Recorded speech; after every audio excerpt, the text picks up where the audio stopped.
Excel PU college Guruvayanakere, ಕರ್ನಾಟಕದ number 1 PU college. Admissions open now. ಅಂಜನಾಪುರದ ನಿವಾಸಿಗಳಿಗೆ ಚಿರತೆಯ ಆತಂಕ ಕಾಡ್ತಾ ಇದೆ. ಈ ಚಿರತೆಯ ಕಾಟ ಯಾವ ರೀತಿ ಎಫೆಕ್ಟ್ ಆಗ್ತಾ ಇದೆ ಅಂತಂದ್ರೆ, ಏರಿಯಾಗ ಯಾರು ಆನ್ಲೈನ್ ಡೆಲಿವರಿ ಬಾಯ್ಸ್ ಬರ್ತಾನೆ ಇಲ್ವಂತೆ. ಸ್ವಿಗ್ಗಿ, ಝೊಮ್ಯಾಟೋದವರು ಈ ಕಡೆ ತಿರುಗಿನೂ ನೋಡ್ತಾ ಇಲ್ಲ. ಆಟೋ ಅಂತೂ ಬರ್ತಾನೆ ಇಲ್ಲ ಬಿಡಿ. ಯಾಕಂದ್ರೆ ಸಂಜೆ ಆದ್ರೆ ಜನ ಕೂಡ ಮನೆಯಿಂದ ಹೊರಗಡೆ ಬರೋದಕ್ಕೆ 10 ಸಲ ಯೋಚನೆ ಮಾಡ್ತಾರೆ. ಏನು ಬೇಕು ಅಂದ್ರೂ ಕಾರ್ನಲ್ಲೇ ಓಡಾಡುವಂತಹ ಪರಿಸ್ಥಿತಿ. ಅದಕ್ಕೆ ಕಾರಣ ಚಿರತೆಯ ಓಡಾಟ. ಸಿಸಿಟಿವಿಯಲ್ಲಿ ಸರಿಯಾಗಿರುವಂತಹ ಈ ದೃಶ್ಯಗಳು ಜನರ ಆತಂಕಕ್ಕೆ ಕಾರಣ ಆಗಿದೆ.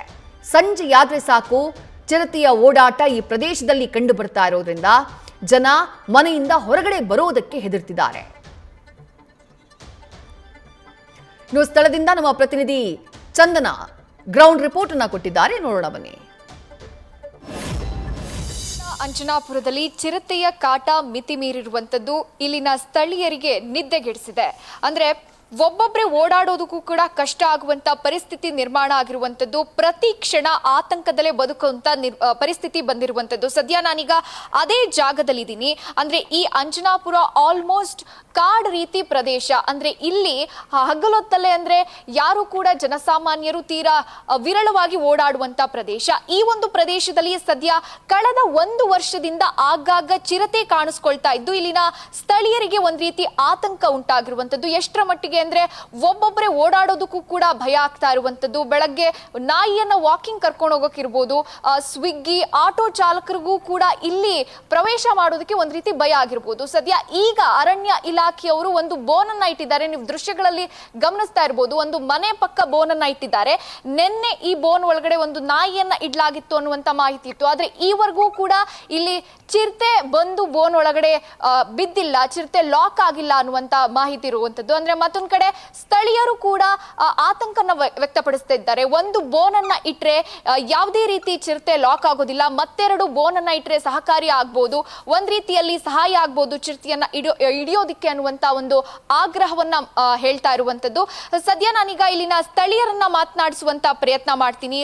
ಈ ಚಿರತೆಯಿಂದ ಯಾವ ರೀತಿ ಭಯ ಅವರಿಗಿದೆ, ಪ್ರತಿನಿತ್ಯ ಅವರು ಅನುಭವಿಸ್ತಾ ಇರುವಂತ ಸಂಕಷ್ಟ ಏನು ಅನ್ನುವಂತ ಕೇಳುವಂತ ಪ್ರಯತ್ನ ಮಾಡ್ತೀನಿ.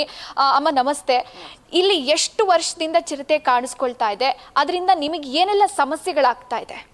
ಮೊದಲು 7th ಬ್ಲಾಕಲ್ಲಿ ಕಾಣಿಸ್ತು. ಒಂದು ಸುಮಾರು 7th ಬ್ಲಾಕ್ ಅಲ್ಲ, ಫಸ್ಟ್ ಬ್ಲಾಕಲ್ಲಿ ಸುಮಾರು 7 ವರ್ಷದ ಹಿಂದೆ ಕಾಣಿಸ್ತು.